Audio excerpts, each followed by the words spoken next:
শ্রীনগর সরকারি কলেজে 2018-19 শিক্ষাবর্ষে ভর্তিকৃত এবং বর্তমানে দ্বাদশ শ্রেণীতে অধ্যয়নরত ব্যবসায় শিক্ষা শাখার ছাত্রছাত্রীরা কেমন আছো তোমরা?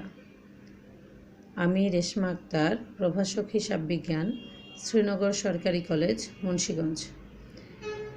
তোমরা যখন একাদশ শ্রেণীতে ছিলা, অর্থাৎ করোনার এই মহামারী শুরু হওয়ার আগে, তখন তোমাদের সাথে উৎপাদন ব্যবস্থাপনা বিপণন এবং হিসাব বিজ্ঞান এই বিষয়ের ক্লাসগুলো আমরা হিসাব বিজ্ঞান বিভাগের শিক্ষকরা পরিচালনা করে থাকতাম। তো তোমাদের সাথে আমার ক্লাস হয়েছে, যারা ক্লাসে ছিলা তারা হয়তোবা আমার ক্লাস করেছো। তো দুর্ভাগ্য তোমাদের পরবর্তী সময়গুলোতে আর করোনার বন্ধের কারণে ক্লাস পরিচালনা হয়নি কলেজে। তো তোমরা বাসায় পড়ালেখা করে তোমাদের ফাইনাল পরীক্ষা দিয়েছো এবং রেজাল্টও পেয়ে গেছো। বর্তমানে তোমরা দ্বাদশ শ্রেণীতে অধ্যয়নরত। তো সামনে তোমাদের নিয়ম অনুযায়ী পরীক্ষাগুলো অনুষ্ঠিত হবে এবং সেই জন্য তোমাদের দিক নির্দেশনা হিসেবে সরকারের নির্দেশনা অনুযায়ী আমরা অনলাইন ক্লাস অনুষ্ঠানের ব্যবস্থা আমাদের শ্রীনগর সরকারি কলেজের সুযোগ্য অধ্যক্ষ মহোদয় করেছেন। তারই পরিপ্রেক্ষিতে আজকে তোমাদের সাথে আমার প্রথম অনলাইন ক্লাস অনুষ্ঠিত হবে। তোমাদের সাথে উৎপাদন ব্যবস্থাপনা বিপণন প্রথম এবং দ্বিতীয় সাময়িক পরীক্ষায় বেশ কয়েকটা চ্যাপ্টারের উপর ক্লাস হয়ে গেছে আমাদের। তোমাদের সাথে আজকে আমি আমার প্রথম অনলাইন ক্লাসে যে টপিকটি নিয়ে আলোচনা করব সেটা হলো ব্যবসায়ের অবস্থান।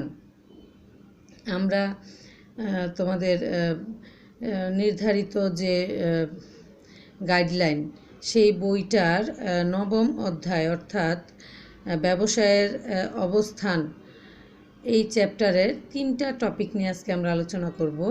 সেগুলো হচ্ছে ব্যবসায়ের অবস্থান, সেকেন্ড টপিক হলো ব্যবসায়ের অবস্থান সহায়ক উপাদান এবং অবস্থান সিদ্ধান্তের লক্ষ্য বা উদ্দেশ্য। আমাদের প্রথম টপিকটি হলো ব্যবসায়ের অবস্থান। প্রিয় ছাত্রছাত্রীরা, চলো তাহলে আমরা দেখি অবস্থান বা ব্যবসায়ের অবস্থান কি।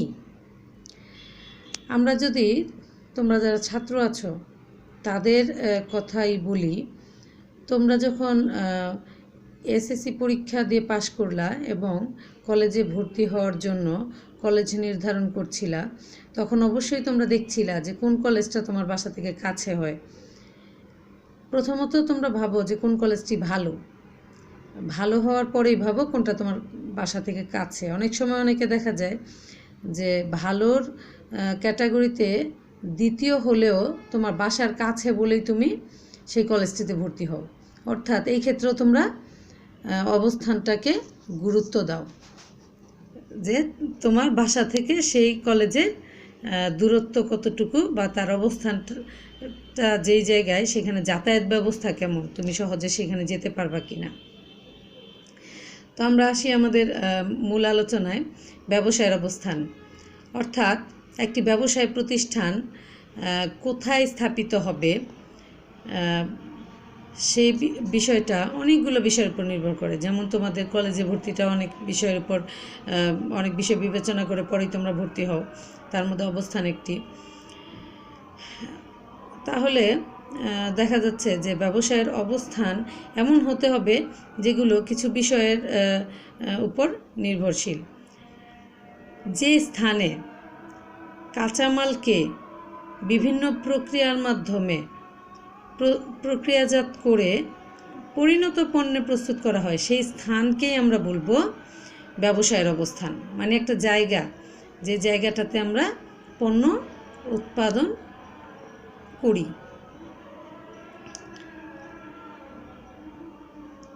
তবে এই বিষয়টা যে বিষয়গুলোর উপর নির্ভরশীল সেটা আমরা পরবর্তীতে আমাদের দ্বিতীয় ধাপে আলোচনায় আসব। তাহলে আমরা দেখতে পাচ্ছি ব্যবসায়ের অবস্থান কি? ব্যবসায়ের অবস্থান হলো এমন একটি স্থান, যেই স্থানটিকে আমরা নির্ধারণ করব আমাদের ব্যবসায়ের জন্য, যেখানে আমরা কাঁচামালকে বিভিন্ন প্রক্রিয়ার মধ্যে পরিণত করে প্রস্তুত পণ্যে বা ব্যবহার উপযোগী পণ্যে পরিণত করে সংরক্ষণ করি এবং পরবর্তীতে সেটা বাজারে সরবরাহ করা হয়। তাহলে আমরা বুঝতে পারছি যে ব্যবসায়ের অবস্থান হলো ব্যবসায়ের জন্য একটি সুবিধাজনক স্থান বা একটি জায়গা। তো প্রিয় ছাত্রছাত্রীরা, আমরা আমাদের দ্বিতীয় যে আলোচনার বিষয় ব্যবসায়ের অবস্থান সহায়ক উপাদান, অর্থাৎ একটি ব্যবসায়ের জন্য কোন স্থানটি উপযুক্ত হবে সেই বিষয়টা বেশ কিছু বিষয়ের উপর নির্ভর করে। একজন ব্যবসায়ী তার ব্যবসায়ের জন্য কোন জায়গাটা নির্ধারণ করবেন, সেই নির্ধারণের সময় কিছু বিষয়কে বিবেচনা করতে হয়। তাহলে সেই বিবেচ্য বিষয়গুলো নিয়ে আমরা একটু আলোচনা করি আজকে। মূলত তিন ধরনের বিষয়কে এখানে ব্যবসায়ীরা বিবেচনা করে। প্রথমত প্রাকৃতিক বিষয়, দ্বিতীয় অর্থনৈতিক বিষয় এবং রাজনৈতিক বিষয়।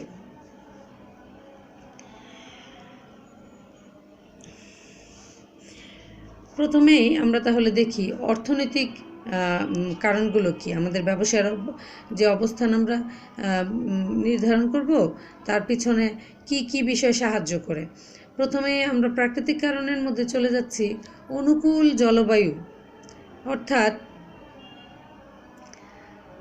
অনুকূল জলবায়ু হওয়ার কারণে কিছু কিছু ব্যবসা প্রতিষ্ঠান একই এলাকায় স্থাপিত হয়।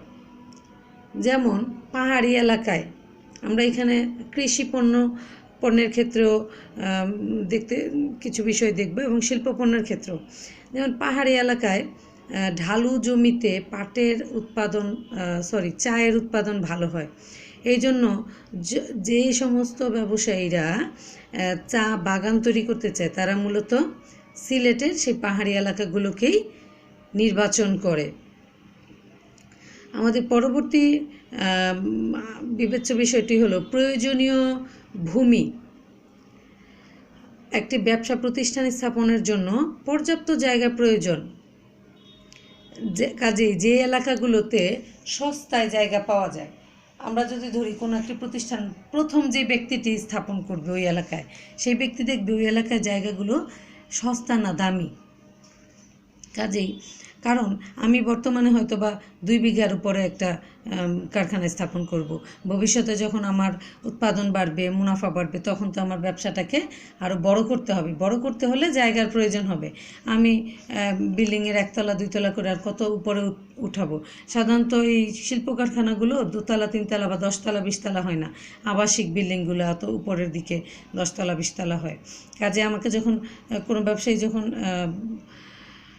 তার প্রতিষ্ঠানকে সম্প্রসারণ করতে চাইবে, তখন তাকে অবশ্যই পাশে বর্ধিত জমি থাকতে হবে।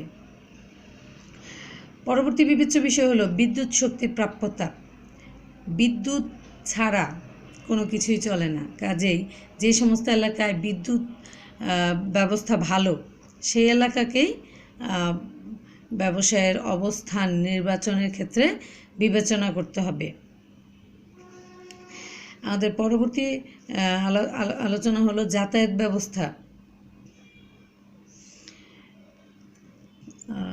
উৎপাদনের উপকরণ আনয়ন থেকে শুরু করে প্রস্তুত পণ্য ভোক্তার নিকট পৌঁছানো, এই প্রতি ক্ষেত্রেই যাতায়াতের প্রয়োজন। কাজেই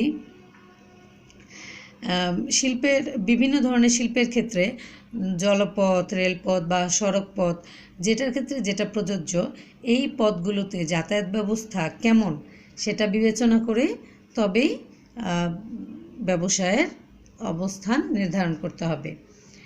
পরবর্তী বিবেচ্য বিষয়টি হলো কাঁচামালের প্রাপ্যতা। আমরা জানি কাঁচামাল ছাড়া কোনো কিছু উৎপাদন সম্ভব নয়।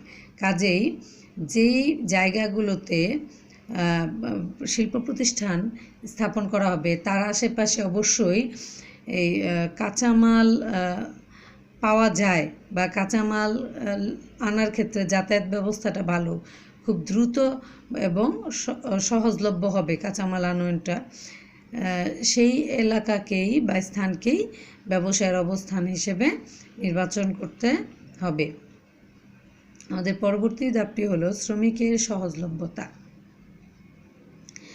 আমাদের কাঁচামাল অর্থাৎ ব্যবসায়ের প্রধান যে উপকরণ কাঁচামাল, সেই কাঁচামালটাকে তৈরি পণ্য উৎপাদন করতে পরবর্তী যে উপাদানটি সবচেয়ে বেশি কাজে লাগে সেটি হচ্ছে শ্রমিক। কাজেই যে জায়গাটাতে সহজে এবং সস্তায় শ্রমিক পাওয়া যায় সেই জায়গার স্থানটিকেই ব্যবসায়ের অবস্থান হিসেবে নির্বাচন করা উচিত। আমাদের পরবর্তী আলোচ্য বিষয় হচ্ছে মাটির গুণাগুণ। আমরা যদি আমাদের কৃষি পণ্যের বিষয়টা খেয়াল করি, তাহলে যারা কৃষি ক্ষেত্রে ব্যবসাকে প্রতিষ্ঠিত করতে চায় তাদেরকে অবশ্যই মাটির বিষয়টা বিবেচনা করতে হবে। যেমন ধানের জন্য যেরকম মাটির প্রয়োজন হয়, পানির প্রয়োজন হয়, মানে পানিতে ডুবা জমি, কাজে যারা ধান উৎপাদন করে বিক্রির কথা ভাবে তাদেরকে অবশ্যই সেরকম উর্বর ভূমি খুঁজে বের করতে হবে। আমাদের প্রাকৃতিক উপাদানের মধ্যে পরবর্তী এবং শেষ আলোচ্য বিষয়টি হলো বা বিবেচ্য বিষয়টি হলো পানির প্রাচুর্যতা। আমরা কৃষি পণ্য বলি বা শিল্পপণ্য, যে কোনো ক্ষেত্রেই পর্যাপ্ত পরিমাণ পানি লাগবেই। কৃষিক্ষেত্রে ফসল উৎপাদন বা শিল্পক্ষেত্রে মেশিন চলা বা কলকারখানা চলা ইত্যাদির জন্য প্রচুর পানির প্রয়োজন। কাজেই একটি শিল্প প্রতিষ্ঠান স্থাপনের ক্ষেত্রে পানির প্রাচুর্যতা আছে কিনা এই বিষয়টি অবশ্যই বিবেচনায় আনতে হবে। তো প্রিয় ছাত্রছাত্রীরা, আমাদের প্রাকৃতিক কারণের মধ্যে এই বিষয়গুলোকেই বিবেচনা করতে হবে ব্যবসায়ের অবস্থান নির্ধারণের ক্ষেত্রে, বা অবস্থান কি হবে সেটা সিদ্ধান্ত নেওয়ার ক্ষেত্রে। আমাদের পরবর্তী আলোচ্য হলো অর্থনৈতিক কারণ।